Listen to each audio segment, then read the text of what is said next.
Yo, I was wrong about the Jimmy Butler trade. On February 7th, I made a video about the trade deadline, and I gave the Jimmy Butler trade an F. Since then, the Warriors are 24-8, and while I can't undo my mistake, I can make it up by giving them a better grade. A B.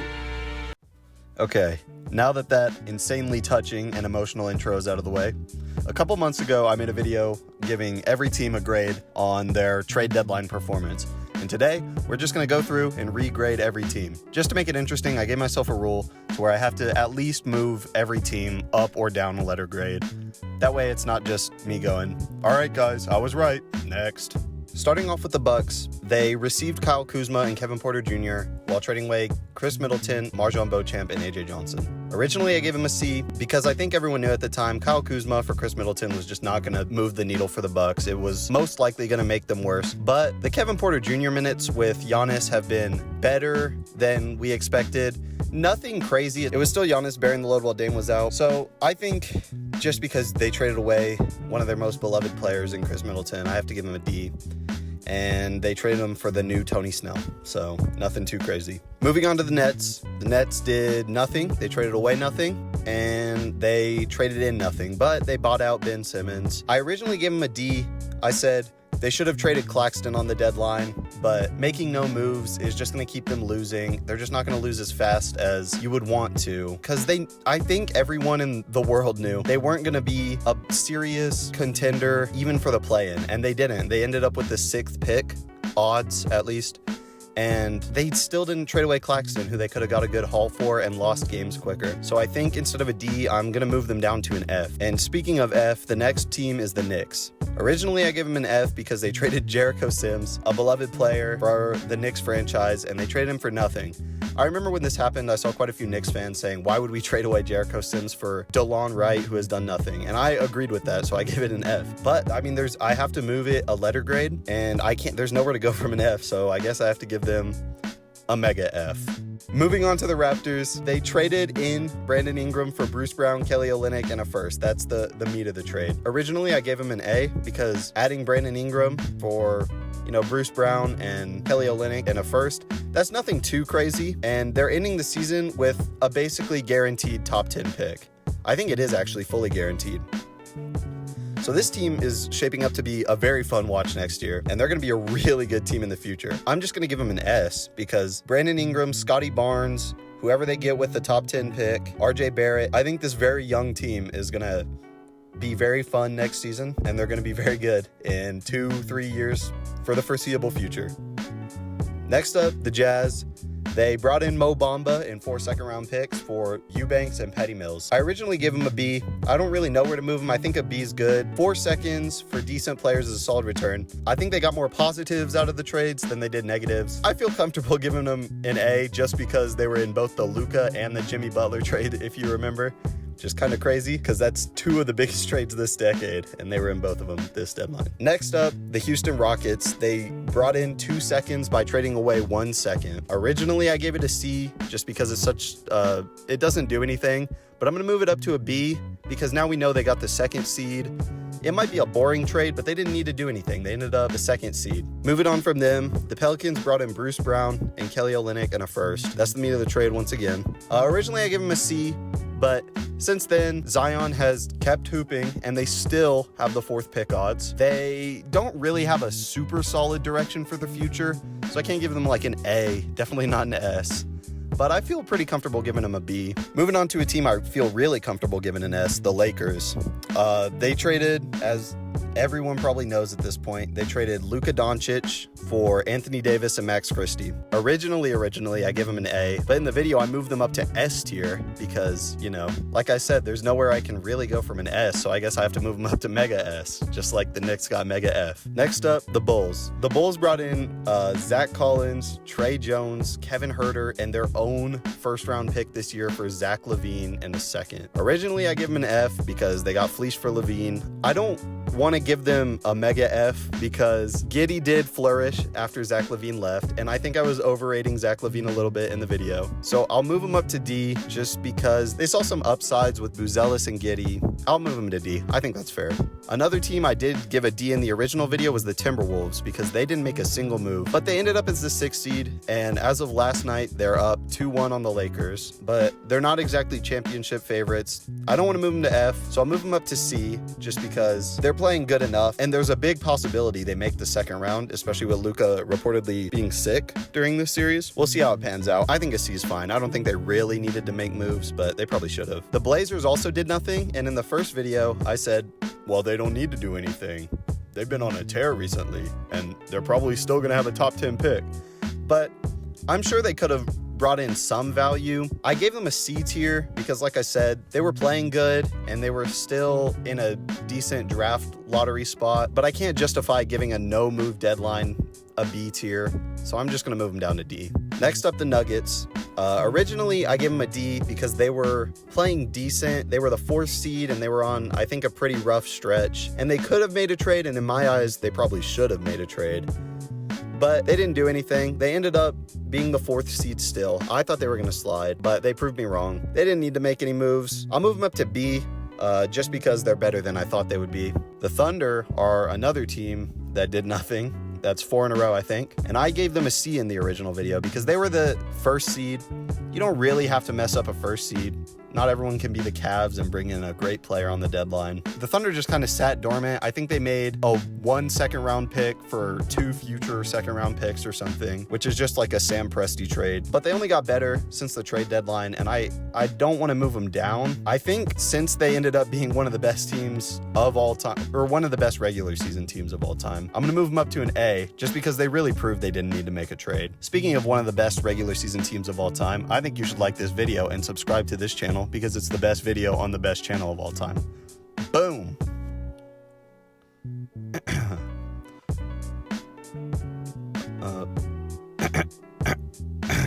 Okay, anyway.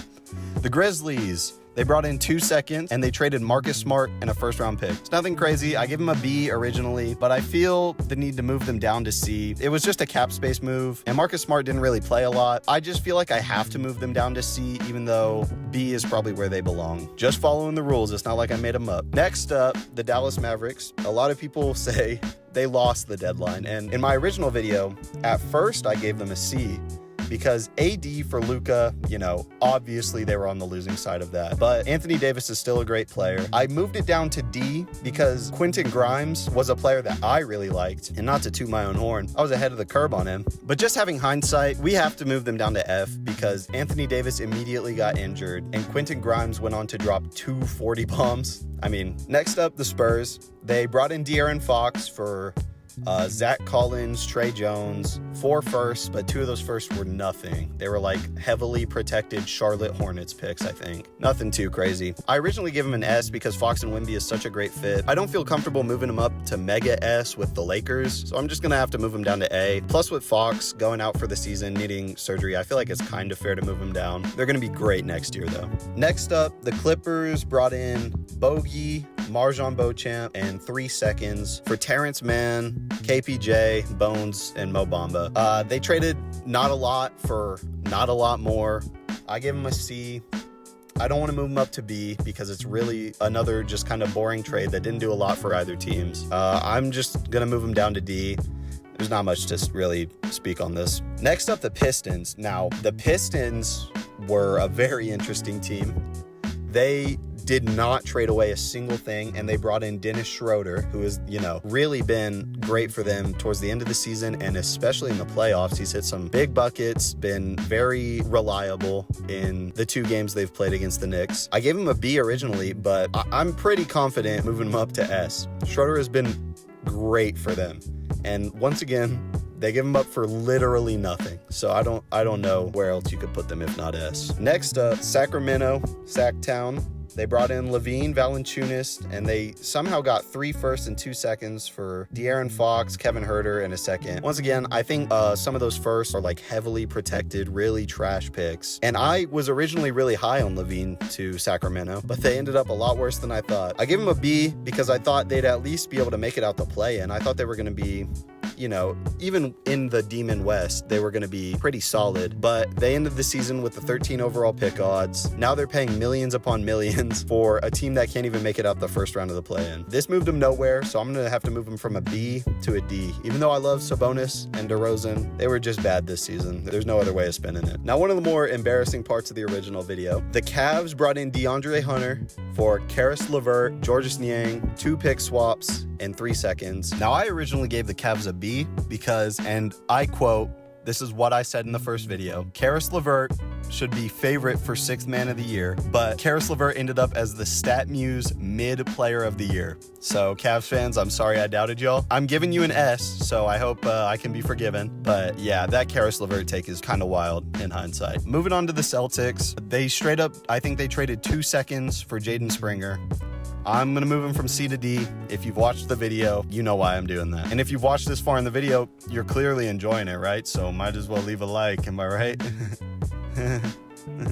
76ers, they brought in Quentin Grimes in the 2nd round pick for Caleb Martin, KJ Martin in 2 seconds. I'm tooting my own horn here once again, but I was ahead of the curve on Grimes, so I gave them a B in the original video. I think that's pretty accurate to where they stand, but since I have to move them, I think Quentin Grimes dropping 40 points twice gives me enough of an excuse to move them to A. Just a side note, next year, this is one of my favorite teams. I think people are underrated. People just don't realize Embiid and Paul George were playing through nasty injuries this season. So Embiid, Paul George, Quentin Grimes, and Jared McCain may actually surprise some people and be some solid hoops. Moving on to the Hornets, this is a weird one because they technically didn't do anything, even though they traded away Mark Williams, if you remember that trade. The Lakers rescinded it. I originally gave them a B because I thought the Mark Williams trade was good, but the rescinding wasn't their fault. I don't want to move them because I don't think it's fair. I think the Hornets made a good trade. It's just the Lakers rescinded it on some kind of sketch behavior. So I think since I'm making the rules here, even though I don't make the rules, I'm going to keep them B tier because why not? Next up is the Wizards. They brought in Chris Middleton, Marcus Smart, AJ Johnson, and some decent picks for Kyle Kuzma, Jonas Valanciunas, and 2 second-round picks. Once again, I'm tooting my own horn here. I was ahead of the curve on AJ Johnson.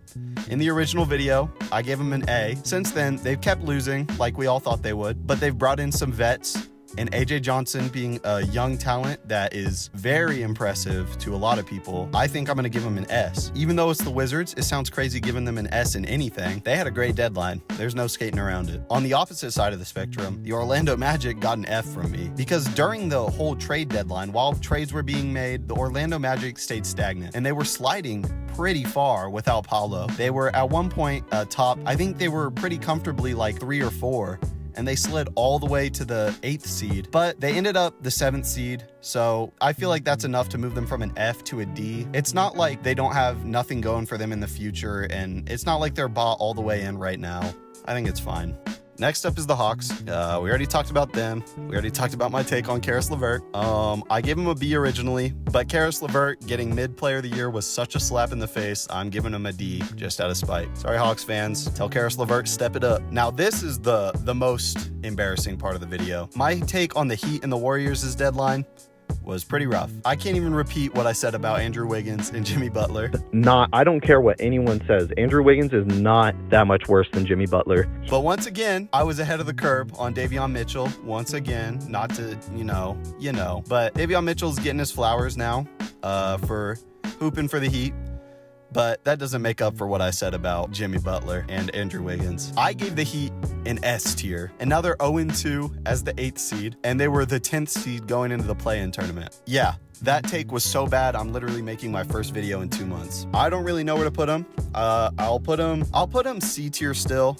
Way down from S tier, but they didn't have a lot of leverage. Jimmy Butler was like calling teams saying, hey, don't trade for me. They still got a decent return for him. It is what it is. That it's just such an egregious take. And second to last, the Indiana Pacers brought in nothing and traded away Wiseman. I gave him a C, and like I said, A cap space move isn't very exciting, so I'll just move him down to D. I will reiterate though, Jameis Wiseman is a player that I kind of like just as a player, and him going out in game 1 of the season and not getting a second chance all season really does suck. So hopefully he gets a bounce back opportunity next season. Prayers up for Jameis Wiseman. All right. And last but not least, the Jimmy Butler trade. The Warriors, I gave an F. And I went on a rant. You can watch the video. I was furious by how the Warriors traded for an aging Jimmy Butler and decided to pay him millions for the next few years. And I still think the next 2 years are going to be tough for the Warriors because they ended up as the 7th seed this season. And in 2027, the number they're going to be paying their core of Draymond, Steph, and Jimmy Butler is $145 million. Either way, that doesn't make up for what I said. I was definitely wrong. I was flaming Jimmy Butler for no reason. This team is definitely legit. So, Jimmy Butler III, I'm sorry, man. Anyways, this is what the tier list was before, and this is it after. If you watched to the end, please do like and subscribe. Summer's right around the corner. I'm ending my first year of college, and over the summer I'm going to try to post a lot of videos. I want to get better at this. I think this is fun. I think making YouTube videos is fun. Anyway, please like and subscribe. I love sharing my opinions on ball. To prove you made it to the end, comment the most random player you can think of, and I'll give you a fun fact about them. Thanks for watching, y'all. Bye-bye.